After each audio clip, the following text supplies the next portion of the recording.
Hello साथियों, job news के इस चैनल को लगातार अपना समय देने के लिए आप सभी का शुक्रिया।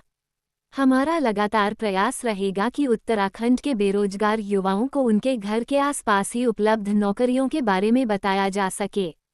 आज नौकरी की खबर बैंक में सरकारी नौकरी का सपना देख रहे अभ्यर्थियों के लिए है। दरअसल नेशनल हाउसिंग बैंक ने आधिकारिक वेबसाइट पर विज्ञापन जारी किया है कि मैनेजर एवं डिप्टी मैनेजर के पदों पर भर्ती की जा रही है, जिसमें शामिल होने के लिए आवेदन की अंतिम तिथि 1 नवंबर 2024 निर्धारित है। इन पदों पर आवेदन करने के लिए अभ्यर्थी ने किसी मान्यता प्राप्त विश्वविद्यालय संस्थान से किसी भी स्ट्रीम में ग्रेजुएशन के साथ ICAI, CFA, MBA आदि किया हो। अभ्यर्थियों को पद अनुसार तकनीकी ज्ञान भी होना चाहिए। इसके साथ ही मैनेजर के पदों पर आवेदन के लिए अभ्यर्थी की न्यूनतम आयु 23 वर्ष से कम और 35 वर्ष से अधिक न हो। वहीं डेप्यूटी मैनेजर के पदों पर आवेदन के लिए अभ्यर्थी की न्यूनतम आयु 23 वर्ष से कम और अधिकतम आयु 32 साल से ज़्यादा नहीं होनी चाहिए। आरक्षित श्रेणी से आने वाले उम्मीदवारों को ऊपरी आयु में नियमानुसार छूट दी जाएगी।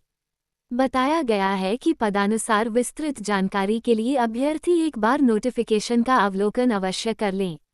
उम्मीदवारों को सलाह दी जाती है कि वे पात्रता मानदंड, ऑनलाइन पंजीकरण विधि, आवेदन शुल्क, सूचना शुल्क का भुगतान, ई-कॉल लेटर जारी करने, लिखित परीक्षा और इस विज्ञापन में शामिल सभी निर्देशों को पढ़ें। विज्ञापन के अनुसार पदों पर चयन शॉर्टलिस्टिंग और साक्षात्कार पर आधारित होगा। यदि आवेदन करने वाले और पात्रता मानदंडों को पूरा करने वाले उम्मीदवारों की संख्या अधिक है, तो साक्षात्कार के लिए बुलाए जाने वाले पात्र उम्मीदवारों को शॉर्टलिस्ट करने के लिए स्क्रीनिंग कमेटी द्वारा आवेदनों की प्रारंभिक जांच की जाएगी।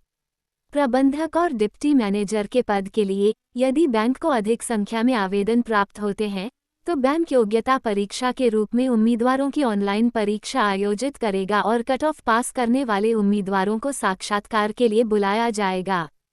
परीक्षा पैटर्न और परीक्षण पद्धति अलग से अधिसूचित की जाएगी। चयन शैक्षिकी, व्यावसायिक योग्यता के बाद के अनुभव और साक्षात्कार में प्रदर्शन के आधार पर होगा। अंतिम रैंक सूची तैयार करने के लिए उम्मीदवारों को साक्षात्कार में न्यूनतम अंक और अंतिम अंक भी सुरक्षित करने होंगे। हालांकि पद के लिए चयन उस पद के लिए संबंधित श्रेणी रैंक सूची में उनकी स्थिति के आधार पर होगा। चयन के लिए मेरिट सूची साक्षात्कार में प्राप्त अंकों के आधार पर घटते क्रम में तैयार की जाएगी। यदि एक से अधिक उम्मीदवार कट ऑफ अंक प्राप्त करते हैं, तो ऐसे उम्मीदवारों को योग्यता में अवरोही क्रम में उनकी आयु के अनुसार स्थान दिया जाएगा। इन पदों से संबंधित अधिक जानकारी, आवश्यक दिशा निर्देशों के लिए बैंक की आधिकारिक वेबसाइट www.nhb.org.in पर उपलब्ध विज्ञापन अवश्य देखें। बैंक की वेबसाइट का लिंक विवरण वीडियो के डिस्क्रिप्शन में भी उपलब्ध है। तो ये थी आज की रोजगार की खबर। इसी तरह के ढेरों रोजगार समाचार देखने के लिए हमारे YouTube चैनल में उपलब्ध अन्य वीडियोज भी अवश्य देखें। इस वीडियो को शेयर अवश्य करें। हमारे साथ बने रहने के लिए धन्यवाद।